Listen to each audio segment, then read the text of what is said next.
Well, hello and welcome to today's workshop, which is going to be a very exciting one because today we are talking about AI resume writing, the do's and the don'ts. I guess I'd love to know, have you been using AI in your work? Have you been using it in your home life? What have you been using it to do? I've certainly started to spend quite a bit of time on AI over the last couple of weeks in particular.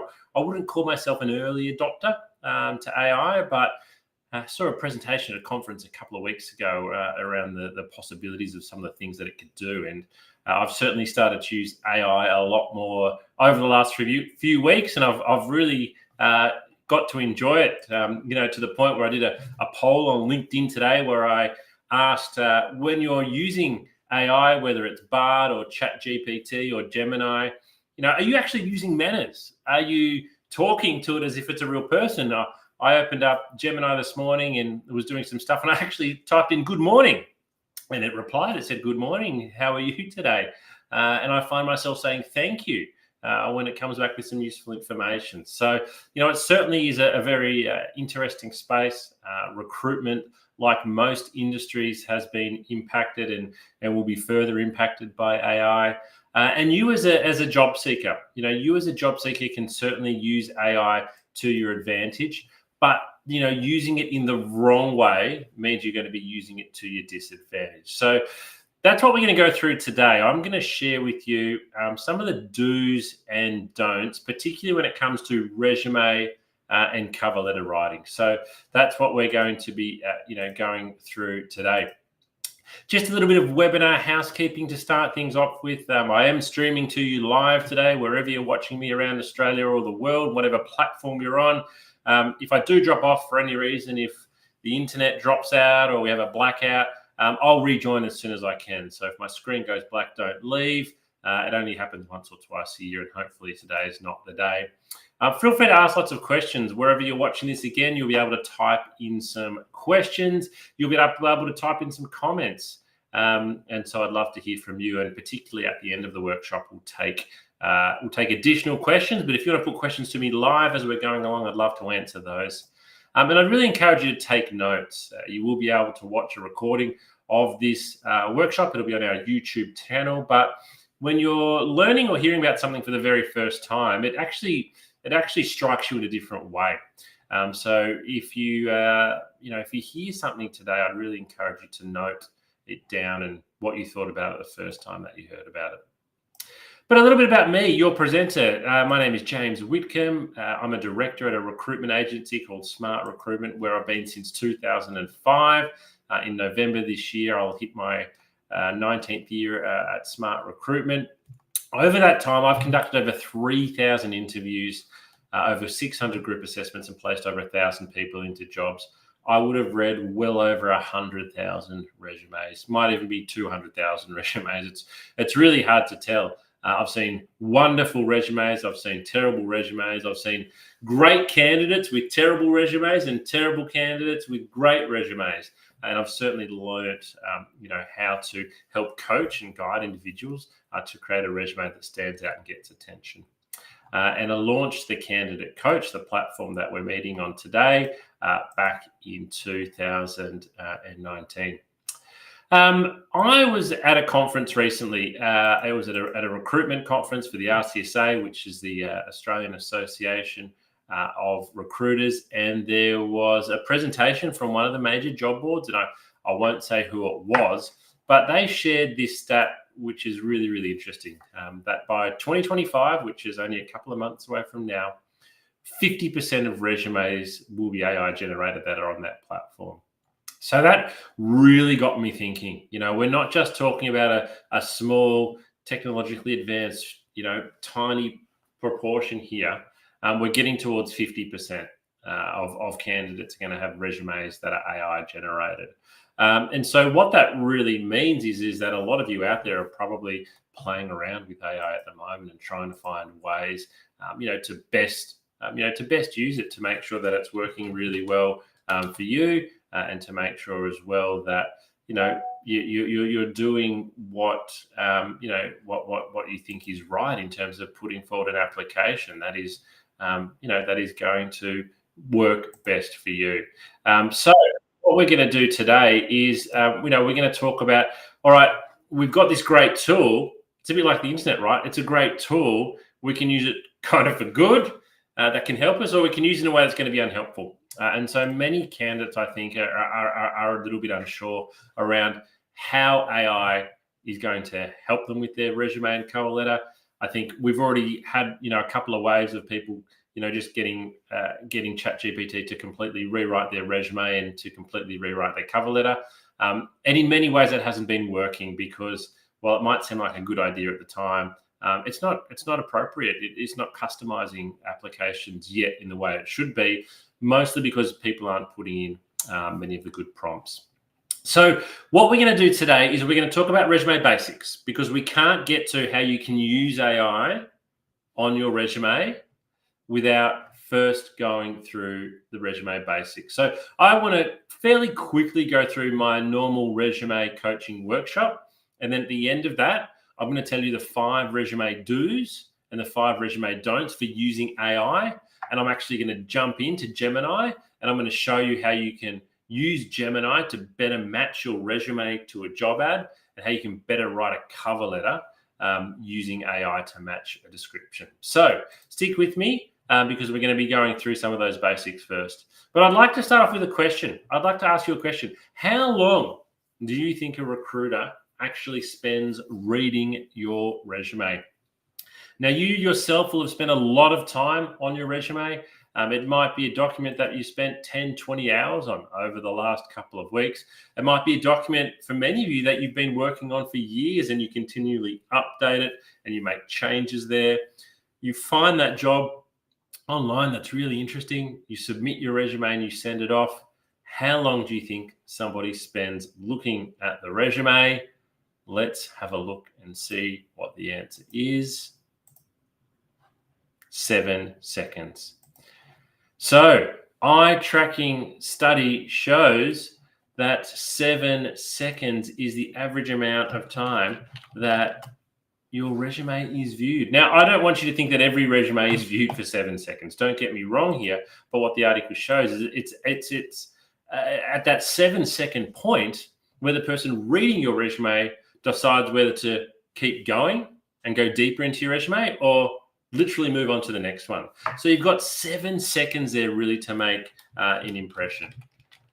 So that's something that I just want you not necessarily to keep at the back of your mind. You need to keep this at the front of your mind whenever you're designing your resume, because if it doesn't draw attention and get a good response in the first 7 seconds, then no one's going to read any further. So let's have a little bit more of a detailed look at what this article said.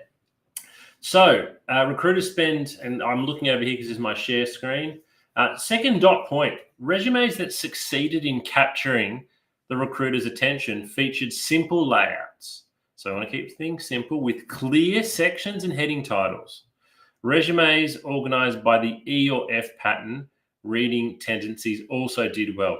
So the E or F pattern, I want you to imagine a whole sheet of paper and a really big capital E that takes up the whole page. So, or a really big capital F that takes up the whole page. What that means is all of the, the key points are coming off from one side. That's the E or F pattern. Especially when they utilize bold titles and bulleted accomplishments. So we want it well-spaced, well-organized, bold title, bulleted accomplishments, well-sectioned. Resumes that did not fare well were hindered by cluttered layouts, a lack of white space on the page. So we do want some white space, multiple columns and long sentences. A lack of section or job headers also turned off recruiters, as did text that didn't flow or draw the eye down the page. So there's quite a little bit, isn't there, really, in those couple of dot points there. So I want you to have a quick think and ask yourself, is that my resume? Is that how I've laid out my resume at the moment? Do we have bold headings and bulleted accomplishments? Is it simple and easy to read? Because when we go back to that 7 second rule that is actually happening, you need for that information to be able to jump off really quickly.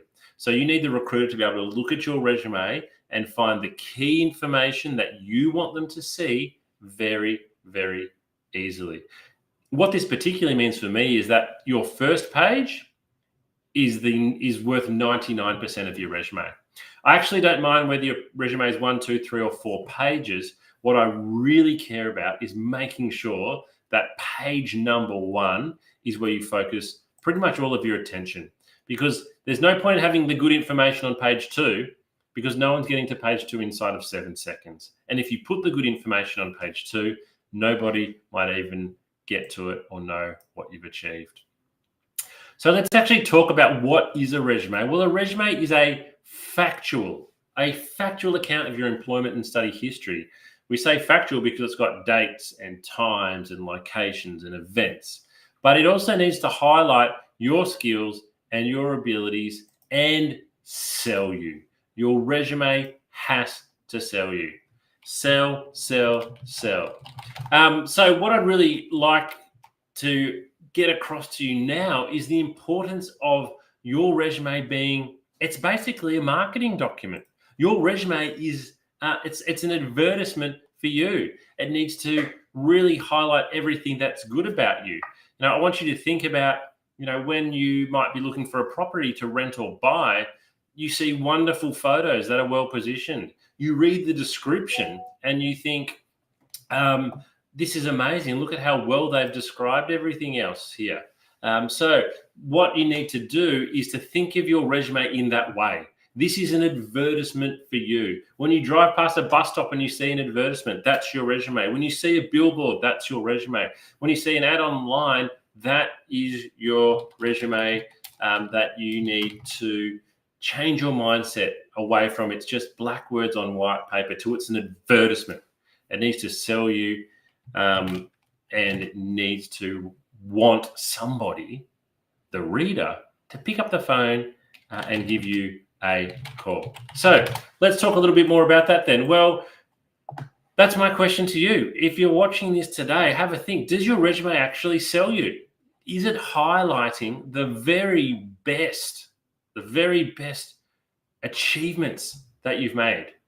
Is it highlighting the best parts of your employment history, the best parts of your study history, the best parts of your extracurricular activities?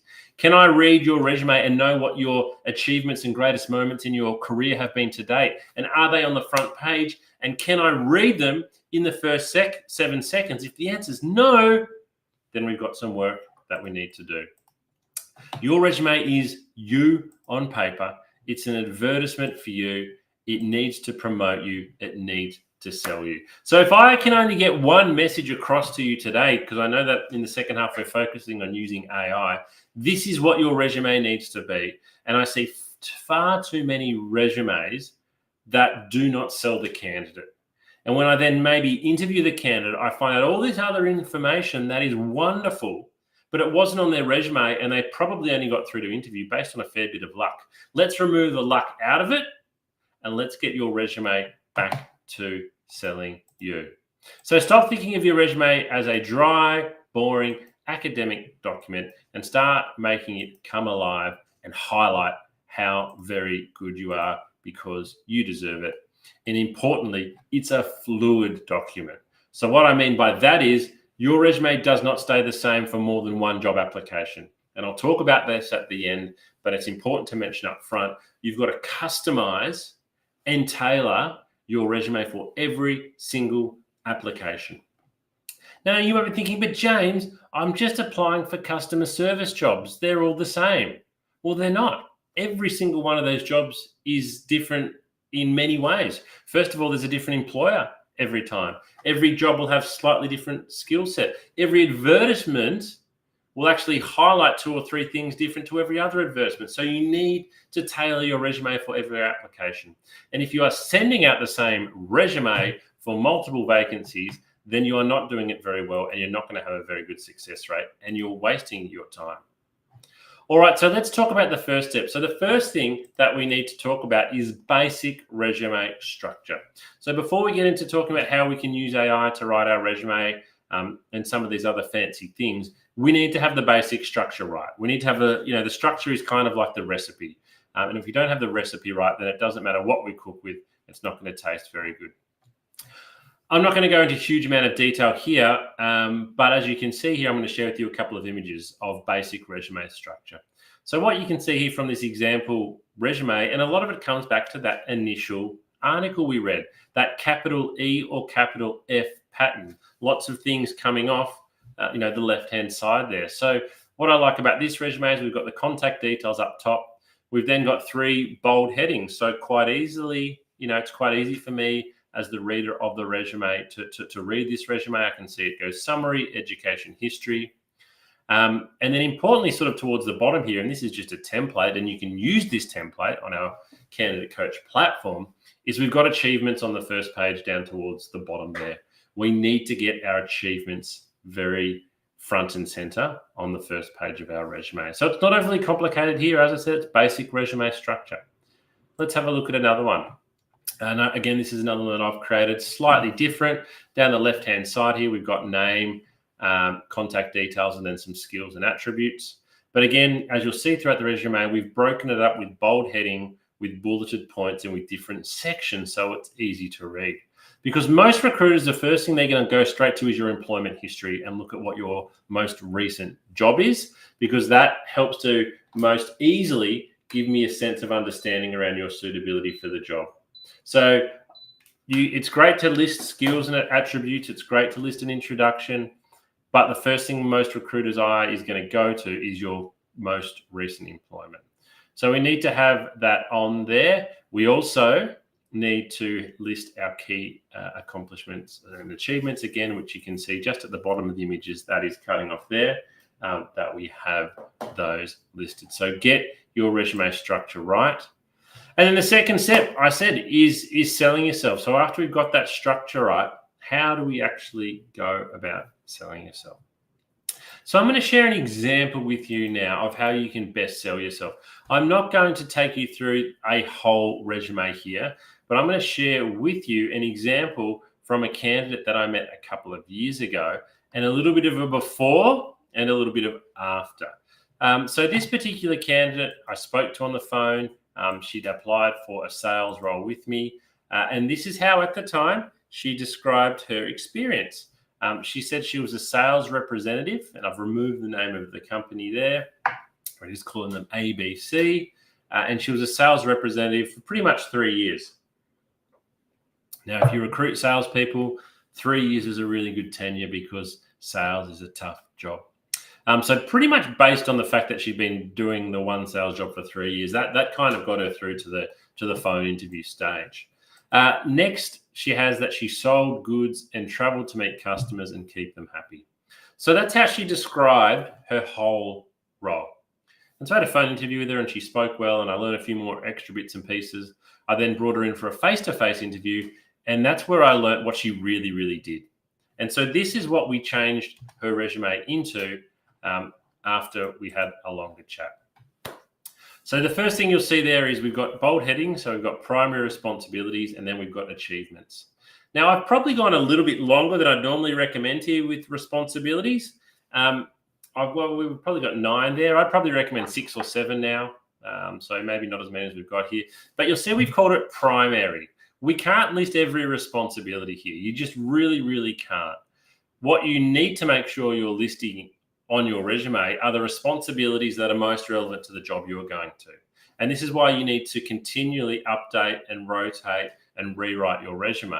Even if you're going for 10 different sales jobs, there's 10 different advertisements there, and each advertisement is going to highlight something different. So for example, let me just do one quick example. The third last dot point under responsibilities is attend at least 3 new business appointments per day. Now, let's say the advertisement you're looking at said you need to attend multiple new business points per day. I would straight away move that to being the first dot point if I was applying for a role that asked that. But what you'll see here, I'm not going to read through it all, is we've got a much, much better understanding of what she did. But most importantly, let's look at the achievements, because this is where she sells herself. She was Salesperson of the Year in 2014. Salesperson of the Year. Now, she was so good at selling that this was a big team. There was lots of salespeople. It was a big company. The prize for being Salesperson of the Year that year was a brand new car.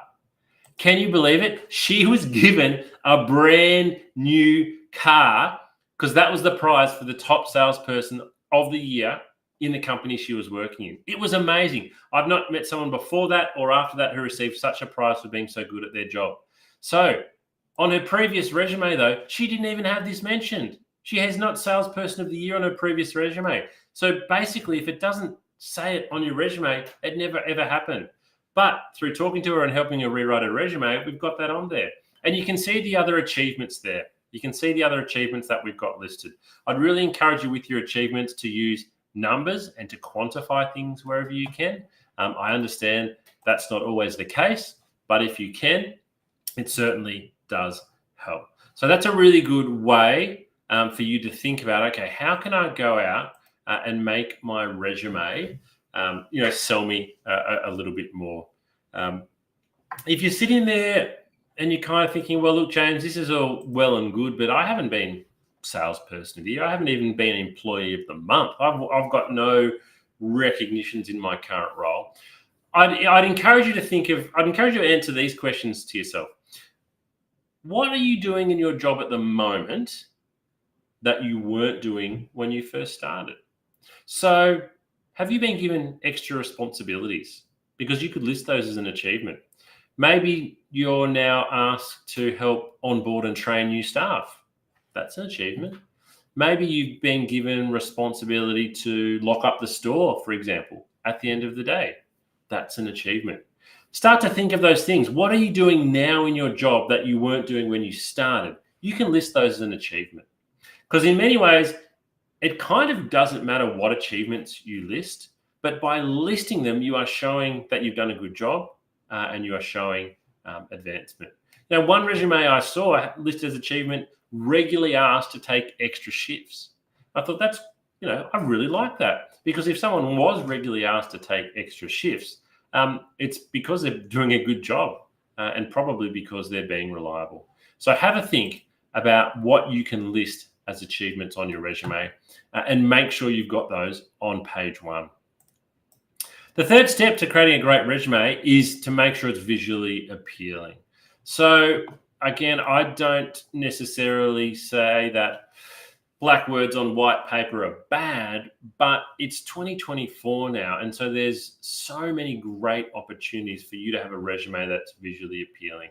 A couple of easy ways to do that is to go to your candidate coaching page, wherever you're watching this today. We have templates there that you can download, or visit Canva. Canva.com, you can get a free account there, and they literally have hundreds of resumes, graphically designed resumes, where you just take out the current details and you'll put your own details in and you can fill it out, and it looks really, really good.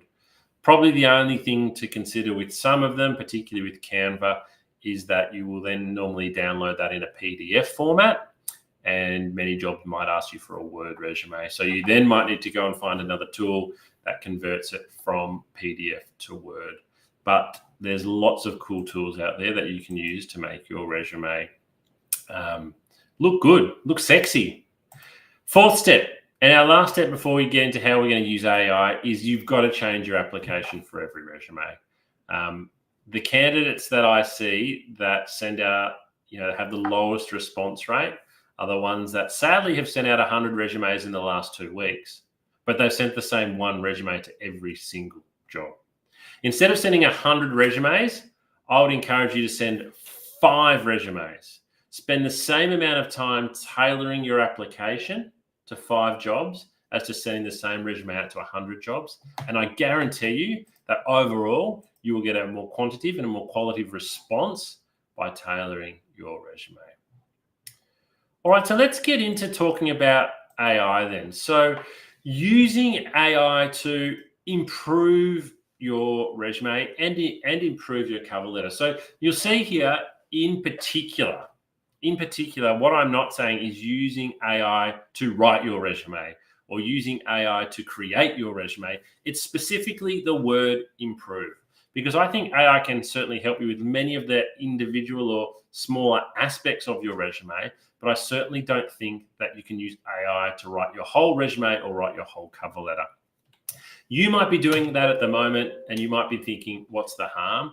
Well, there's not a huge amount of harm, but as somebody who reads a lot of resumes, we are now able to tell if something is completely AI generated. It does stand out. There's certain ways that the chat platforms write, and this is something that we all can feel from the recruitment side when somebody's submitted a completely AI generated response. And also there are tools out there at the moment now as well that you can subscribe to that will go and completely do your applications for you. So I want you to think about AI as a tool to help you write your resume and improve your resume, but not to write your resume. So what we're going to talk about are the 5 do's and the 5 don'ts. So what are 5 things you shouldn't use AI for with your resume? And then what are 5 ways you can? And I'm going to jump into Google Gemini, and we're going to do a little bit of a live demonstration on a resume and a job application to show you how to improve it. So let's start with the don'ts. Let's start with the mistakes that a lot of people make. So the first one is just what I've described then. They use AI to write their whole resume. They might upload their current resume or their LinkedIn profile and just say, hey, ChatGPT, can you please rewrite my resume? And then they download that and they think it's better than it currently is. That's a huge no-no because it's not tailoring it. It's not your words. You need to know what's on your resume. You need to have a very good understanding of what's on your resume because you're going to be asked about it all the time.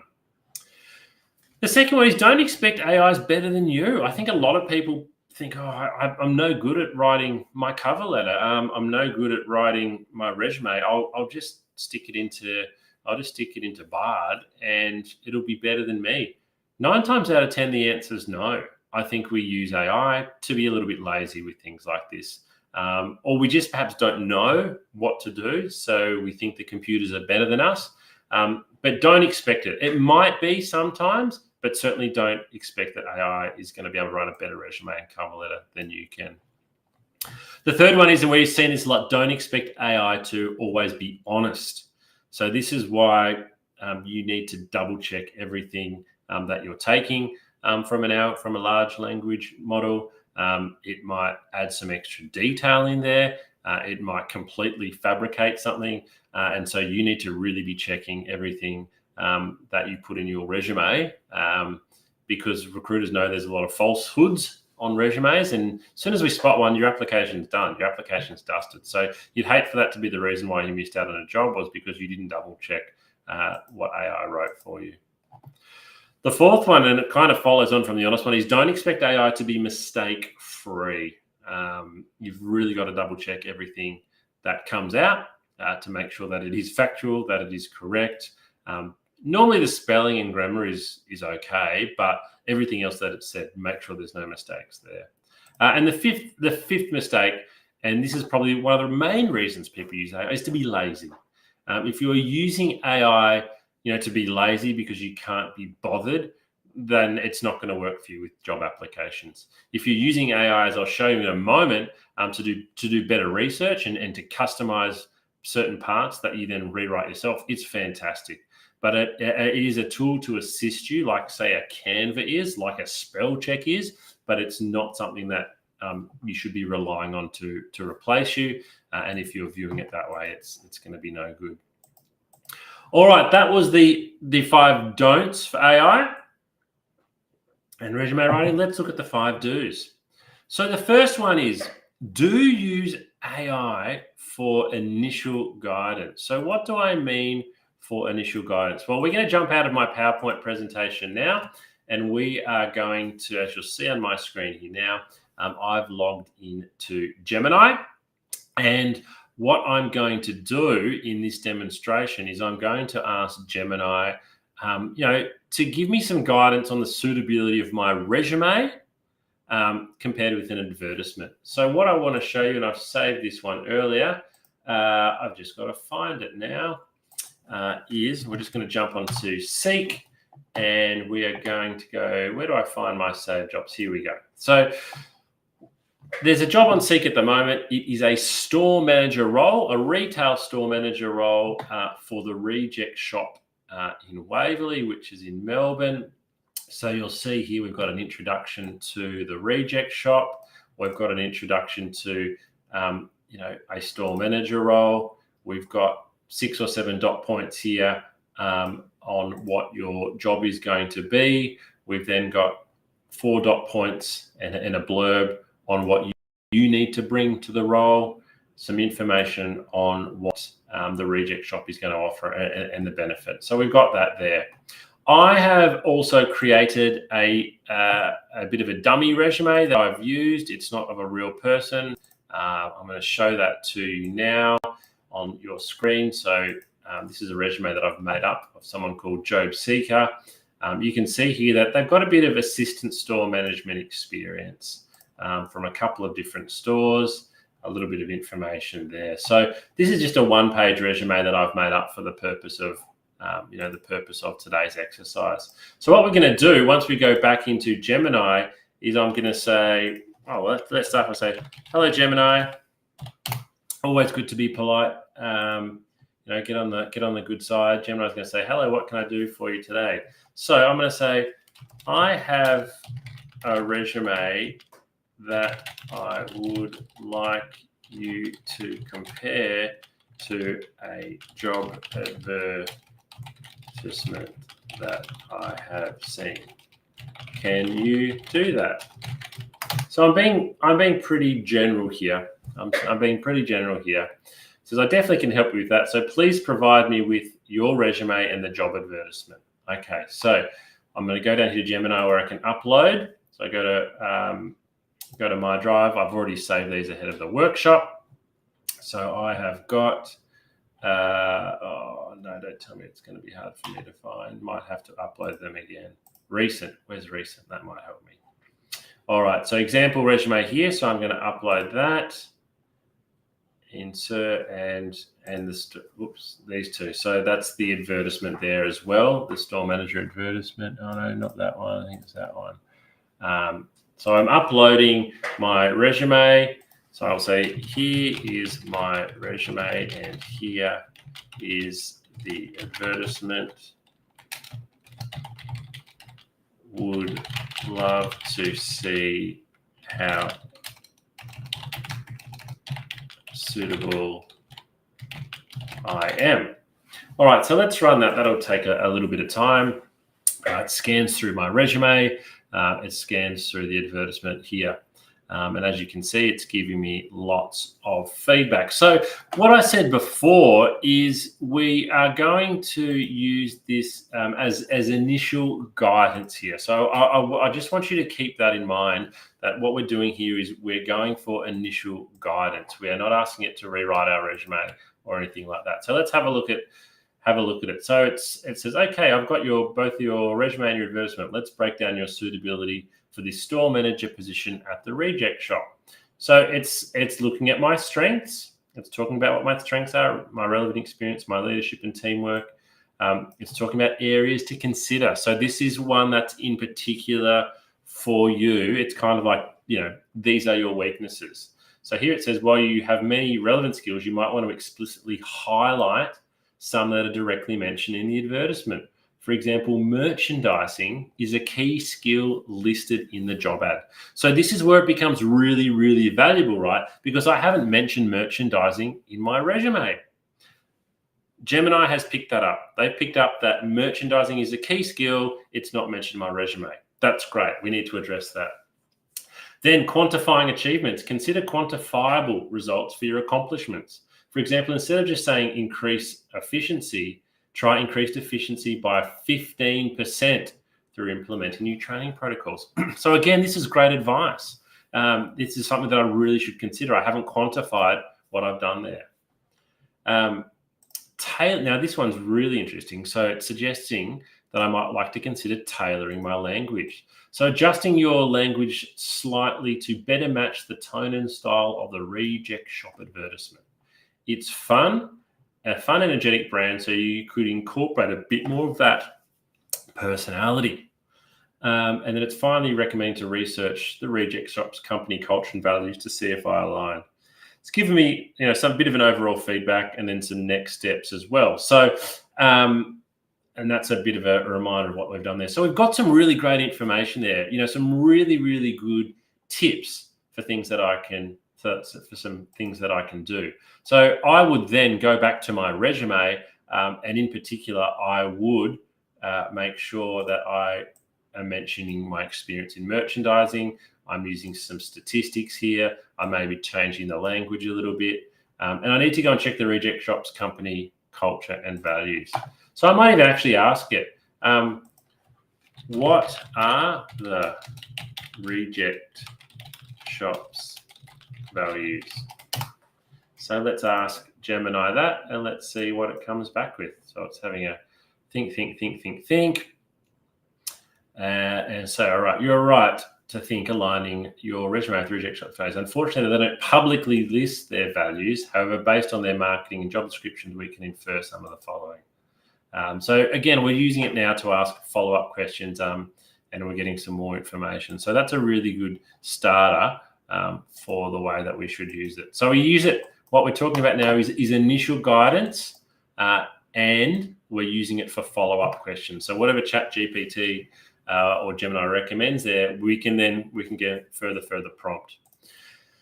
AI, let's use AI for job and company research. So this is a really important one because, again, we want to tailor our resume and particularly our cover letter. We want to tailor our cover letter to be really, really specific to the advertisement. So let's jump back in and let's ask it a question.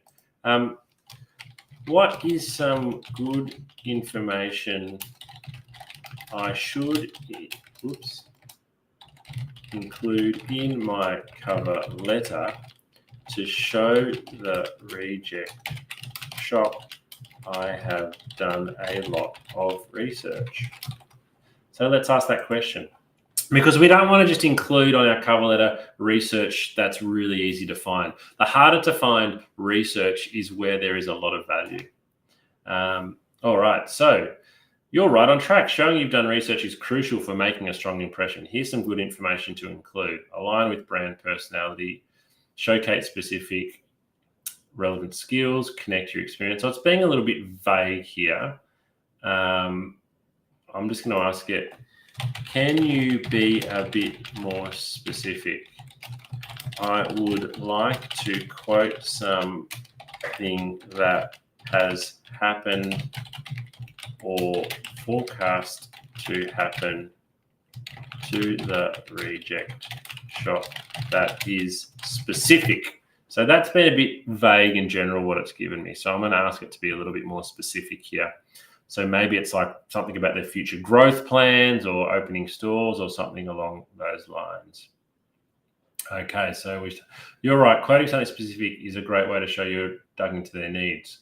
Growth and expansion. So here's some ideas. Recent store openings. I was particularly impressed with the Reject Shop's recent expansion plans, including the opening of a new store in the location. So this is where we need to be careful, though, and this is where I came back to the don'ts. Don't expect AI always to be honest and accurate. So that's a bit of a throwaway line. We need to make sure that's good. So I might even continue to ask it here.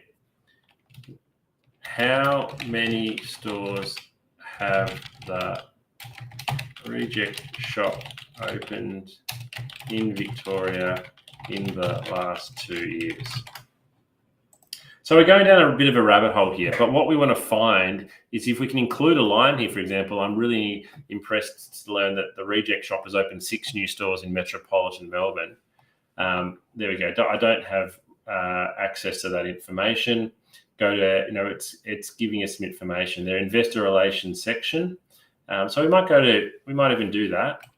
This is how we can get right down the rabbit hole. The Reject Shop's website, we're going to Google that, investor relations, financial report.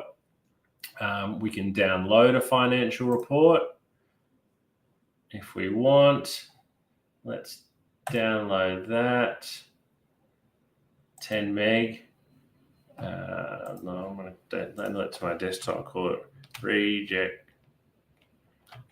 Reject Shop annual report. So we download that, and so what I can then do is I can then upload that back. So I can then go, okay, I've downloaded the Reject Shop's annual report. I'm now going to upload it into Gemini, And I might say I'm going to say from the annual report, find me 2 stats that I can include in my cover. All right. From the attached annual report, find me 2 interesting pieces of information that I can include in my cover letter to show I have done great research. All right, so what's going to happen now? I've got to wait for it to, sorry, it's still extracting. And sometimes this is where it can be a little bit time consuming because we have uploaded a 10 megabyte file. I think it was, although I've still got it here. So it's 71 pages. So we're going to ask Gemini to go through 71 pages here once it's uploaded it, and yeah, come back with 2 interesting pieces. There we go, it's uploaded. So let's run that. So while that runs, let's jump back into the slideshow and talk about some more of those do's. So what we're doing now is we can use it really, really well for company research in particular. And a lot of the research we're doing now is to assist with writing of our cover letter. We have another whole workshop on how to write cover letters. I'd encourage you to go away and watch. But what we're doing right now is asking for some of that specific information. So let's jump back and see what it's found for us. All right. Okay. Here are 2 interesting pieces of information you could use: growth and expansion. All right. So it's actually given us a direct quote here, which we can use. I was impressed by the Reject Shop's commitment to expanding its store network, particularly in light of their recent opening of 17 new stores and plans to go an additional 15 to 20 in 25. My experience in, mention your own skills here, blah, blah, blah. So this is great information, really, really good. But what we need to do is we need to then go away and rewrite it in our own language. So that sounds very much AI written. So we've got the facts there that we know: 17 new stores and plans to open another 15, 20. Take that out, put it into your cover letter and rewrite it yourself. So we're getting some really good information here.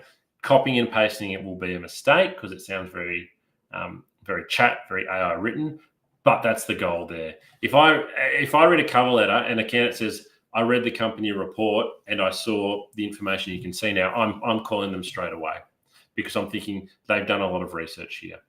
So that's a particular level that would really encourage you to get to. And then the final one, which I think we're giving a good example of here, is we want to use AI to find a point of difference. You need to make your application stand out, whether it's your cover letter or your resume. We want it to have a great point of difference. So some common resume questions before we finish up. How long should my resume be? Well, I don't mind. Whether it's 1 page, 2 page, 3 or 4, I wouldn't recommend any more than 4. But it doesn't matter if it's 1, 2, 3 or 4 unless the first page is good. All of your attention needs to go into page 1. Should I include a photo of myself on my resume?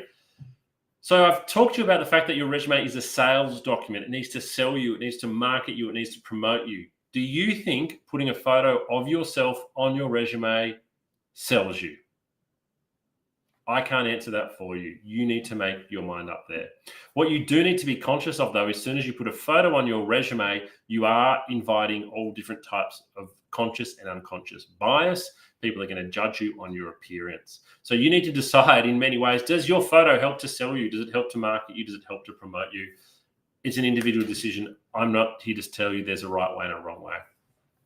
Should I include references or academic transcripts on my resumes?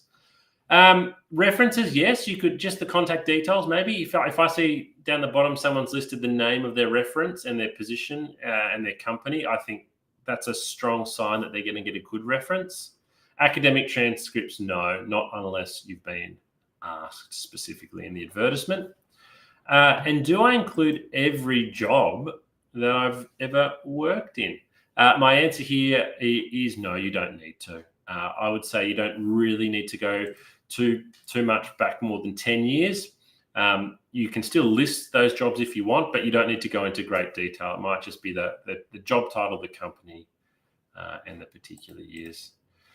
So the summary today for resumes, you need to sell your skills, your experience, and your achievements. You need to make it easy to read. If it's difficult to read, people won't read it. It should be visually appealing, and it's okay to be bold and try and stand out. And finally, your resume must be tailored for every single role. So that's the end of today. We'll stop the recording in a moment, but happy to hang around here. If anybody's got any questions, please feel free to type them in now. But it's been great having you join me today. I hope you've learned a little bit about resumes and how you can use AI to improve the quality of your applications. We'll run this workshop again soon, partly because AI keeps advancing, and I think in 3 and 6 months' time, it'll be even more capable.